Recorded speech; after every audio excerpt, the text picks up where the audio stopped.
yeah, those are our brothers and sisters, and I feel like the Lord made us to love and care for one another, and through that we need to know the truth and respect and realize the true side of history that many people are trying to hide from us. Amazing grace, how sweet the sound that saved a wretch like me. I once was lost, but now I'm found, was blind, but now I see.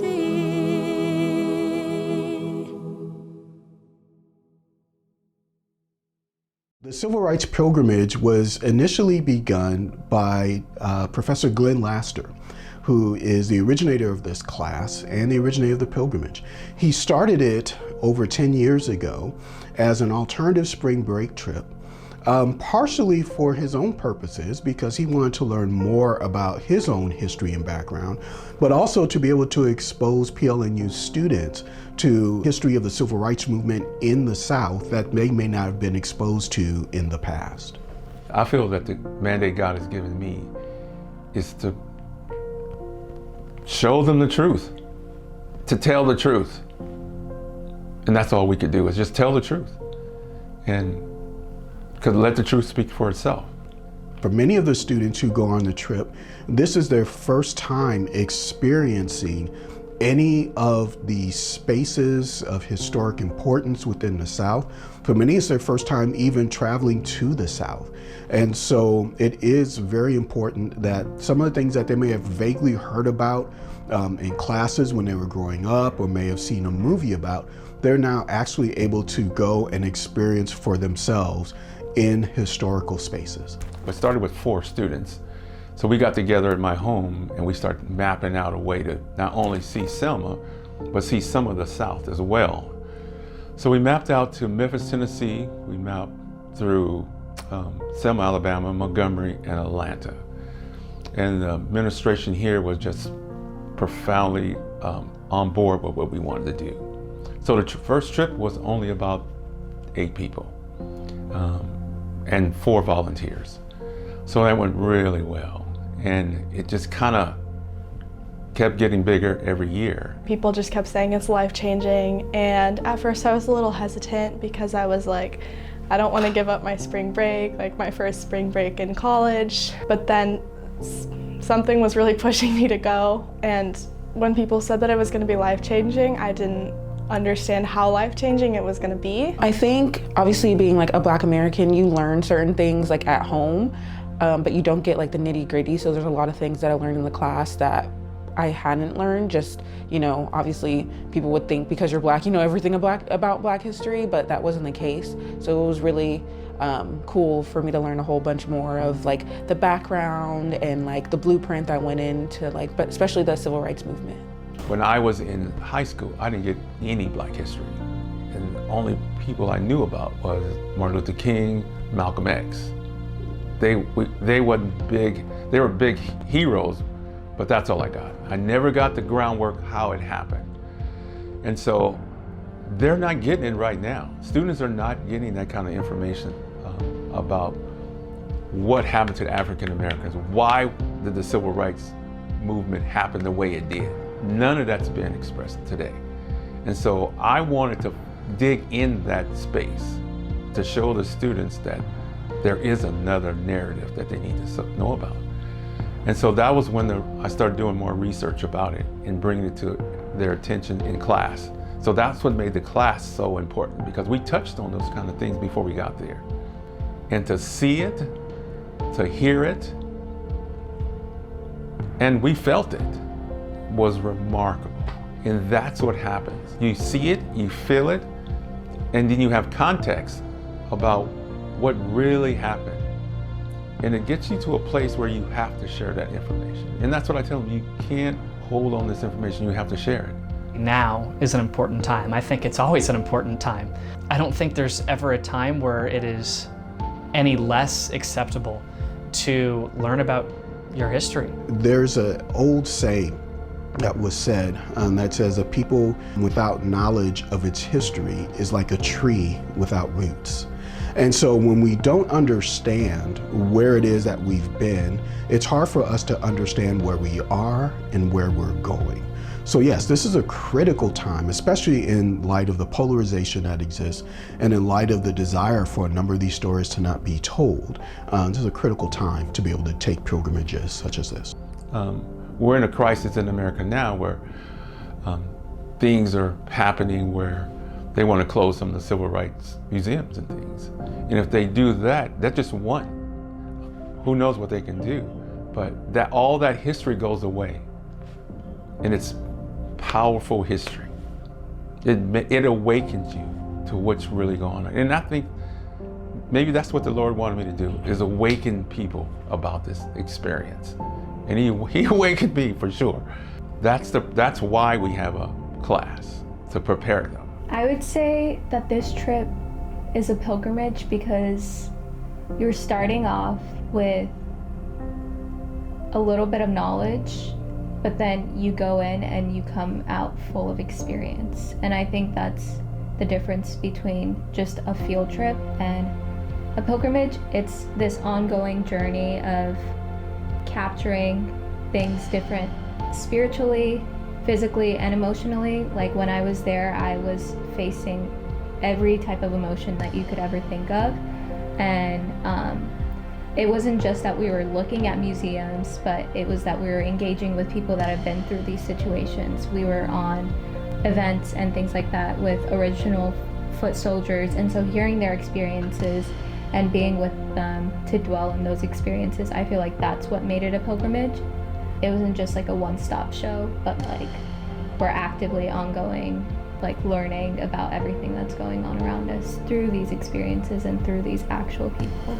The Legacy Museum was probably one of the most touching parts of the trip for me. It's just hard to explain how that museum makes you feel, because the museum is located in an old cotton farm where slaves were held, which just makes it even more tangible because you are learning about history in a place where the history took place. We walk in the doors of the Legacy Museum and it's just immediately you're confronted with history. And it's the waves crashing, it's this wall, and they're telling you the first stories of the transatlantic slave trade, and then they go into it and you're seeing the segregation and then the incarceration, and it's just, when you're walking and they have these statues of, and like these moldings of people, and they're just on like this, the ocean floor, and it's the texture of the floor and the sounds of the waves behind it. It was just like sensory overload almost, and you're saying that you're trying to process, and it's just super emotional, and it's pulling on your heartstrings, and it's just, I mean, you're questioning everything at that moment and kind of reflecting back on the class discussions that we've had and what we were told to expect. There's a room with a timeline in it that showed back all the way from when the slave trade first started and all the atrocities all the way up through slavery, Reconstruction, the Jim Crow era, so on and so forth. But I thought it was really something to see and how they modernized it. At the end of the timeline, they were showing people like George Floyd and Breonna Taylor. And I mean, I've lived through that. That's something that that's not history to me. That is something that is just current for me. I wouldn't necessarily consider that history, but the fact that it's becoming a part of history and that it's the same history, that's the same issue that we've been having for 200 plus years is a bit crazy. And I don't know, it just kind of starts to put on the weight of all that precedent behind it, of the slave trade, of Reconstruction, of Jim Crow, of everything that was happening before. And it's like, well, it's still going on. It just kind of has a different face to it now. The whole museum is a reminder of, that we still are fighting, and there is still a ways to go, but just to be sitting there and faced with this and, recognize like this is something that we all have to step up to the plate to, not something that we can sit complacently by and be like, okay, well, I can acknowledge that there was slavery and that's turned into a system that uses mass incarceration to push certain people groups down, but I can do nothing about it, or I can live with this knowledge and use that to fuel a life that is striving for justice and equity. And I think, you know, when I'm in a situation where, you know, something is said or something is done I'm comfortable with, I think back to that and I'm like, this is how we got to there. And so what do I do, or how can I act in order to get us back from this, you know, extremely oppressive system into a more just loving and society where every person is valued. I think everything was so profound and so touching, but specifically a moment that like really impacted me was when we visited the Justice and Peace Museum. It was a lynching memorial with like thousands of bronze pillars of like different counties, different states, with like thousands of names of people that have been lynched. And it was really hard to wrestle with the fact that, like, I think it's different to see the number of people that were lynched on a piece of paper, and then going there and visualizing it and being able to like run our hands over the names that were engraved into these bronze pillars and like really dwell with that these were humans and not just a number on a piece of paper. The Mothers of Gynecology Museum was really impactful. It's basically a museum that shows the horrid and mistreatment of 3 little slave girls. Their names were Lucy, Betsy, and Anarcha. This was created by Michelle Browder. She was just wonderful. And it basically emphasized all of modern healthcare and how we've gotten there. So a lot of the healthcare implementations that we use right now derived from them. So there's a lot of like unconsented experiments on them. That's how we get the clasps that you use for like pap smears. Like it started from testing on slave girls. And I do want to emphasize the word girls because they weren't women. The oldest one was 17. So they were young women that were tortured and brutalized and forced to get pregnant over and over and over again. And I think the biggest impact, obviously being a Black woman in America, a lot of those impacts that happened are still happening now. So she definitely taught us a lot about how Black women die at a 4 times amount of rate in pregnancy for no reason. And the only thing she came up with when she was explaining it to us is how these procedures were done before. And because those slave girls were able to take the pain, it's just, you know, generational kind of strength. That's not really that, you know, nice to say, but yeah. So in terms of challenges with the trip, there are definitely many challenges with regards to this trip. Logistically, it is always challenging when you're getting a group of people together, 20, 25 people traveling together to a number of different spaces and places. One of the things that contributes to that challenge is that often when we are doing our civil rights trip, we're going into the areas of Selma and Montgomery, Alabama, during the time of what is known as the commemoration of Bloody Sunday. Bloody Sunday was the Sunday in 1965 in which voting rights marchers marched out from Brown Chapel AME Church, attempting to cross the Edmund Pettus Bridge, and were met with police force where they used batons, they used tear gas to chase them back to the church. And so ever since then, there has been an annual commemoration of the Bloody Sunday weekend in which you have people from all over the nation gathering together, thousands upon thousands of people gathering together in Selma and in Montgomery. We were sitting on the side in the congregation when all of a sudden one of our staff members brought over an older African-American woman to speak with us. And this woman shared with us that she had been what was known as a foot soldier. Now, a foot soldier were those who actually participated in the protests and in the marches of the civil rights movement back in the 50s and the 60s. And this woman actually explained to us that she had been part of the march across the Edmund Pettus Bridge. Not just the first one, where they were beaten and tear gassed and chased back to the church, but also the second one, which Dr. Martin Luther King Jr. himself led. The woman continues by telling us that as she was coming into the worship service that morning, she was coming in without hope. She further elaborated, she talked about it, she looked at society around us, the polarization, the tension, the desire in many ways to do away with the history of the things that she herself had participated in. She mentioned that she came in without having any hope that Sunday. But then she mentioned how she looked over at our group and she had looked over at our staff member. And as she looked over at us, she realized as she looked at us that there was something different about us. She looked at our students and noticed how they were engaged with everything that was going on throughout the service. And even as others left early, our folks still stayed and were still engaged with all of the speakers and with the entire worship service. She said that it felt like there was a light over both our staff member as well as our group. And so she said as a result of seeing us that day, she was now leaving that worship service with hope. That was one of the most powerful things I have ever experienced on the trip. To be able to bring hope to someone who participated in the civil rights movement 60 years before, but now had entered in hopeless, but was now able to leave with hope.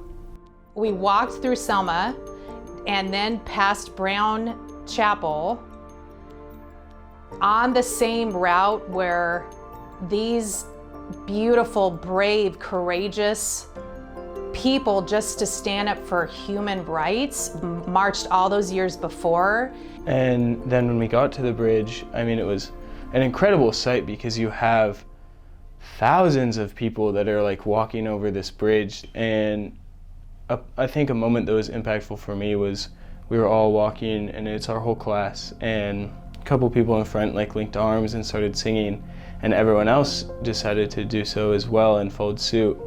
And I think that that moment signified solidarity, which I think was a major takeaway of the trip, is, at least for me, was that like it is a responsibility for me to stand in solidarity with those who are not being granted the rights that they deserve. You know, as I'm walking and looking around and seeing my peers and, you know, people who I have grown to love and to trust, and you know, have it be a space of so much pain and suffering, but for all of us to come together in that and walk through it arm in arm, I think was really powerful. Much of the civil rights trip, matter of fact, most of the historic civil rights trip has been anchored within the church, within Christianity. This was led by many, though not all, but many who were pastors and who were preachers and who were good, strong Christian workers and leaders who operated out of the church. Many of the songs that were sung were adapted from slave spirituals and slave hymns and were utilized as part of the civil rights movement. So it's steeped historically within the church and within Christianity. Throughout Scripture, both Israel as well as in the New Testament with Jesus Christ, as well as even the Apostle Paul, we're always encouraged to remember. We're always encouraged to remember where we've been, remember where we've gone. When Jesus goes into the upper room and he has the Lord's Supper, he tells them, do this in remembrance of me. Scripture has a strong history of encouraging Christians to remember where we have been, to remember our history. And because the civil rights is part of Christian history, it's important for us to include that in our remembrance as well. My students have been impacted so much that they're going into these spaces now. They're going into criminal justice. They're going into social work. They want to be a judge. They're going into to the police force. They're going into the education systems to make a difference. I want to be a lawyer in pre-law here. I'm really interested in criminal law. And going into the trip, I've always wanted to be a prosecutor. And whether that's because I want to argue and I like to argue and I'm really good at it, or anything of those, but I feel like, and I know that the Lord is speaking to me on this trip, and my vocation was revealed, and I am called, at least I'm growing to learn that I'm being called to be a defense lawyer in this instance, and specifically in the Legacy Museum when we were listening to the convicted, and they were telling us their story. This trip has changed my life in realizing that I wanted to be a defense lawyer that represents and protects those who've been wrongfully accused and incarcerated, and to bring the Lord into my practice with me and to let him walk alongside me to change these people's lives and get them the proper representation that they deserve when they've been wrongly convicted. I've never had anyone come back from that trip saying that I didn't get anything from it. Never. They always get more from it. They always get something, a piece of it that they've never seen or heard before in history, because it's upfront history and it's live.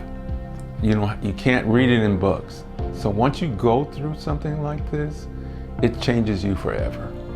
You can't deny what you see. And so I think Point Loma is blessed. I'm blessed that I have the opportunity to serve not only Point Loma, but the students too. So it is important. You have to have a perspective of what happened in history to people and have the real story behind it.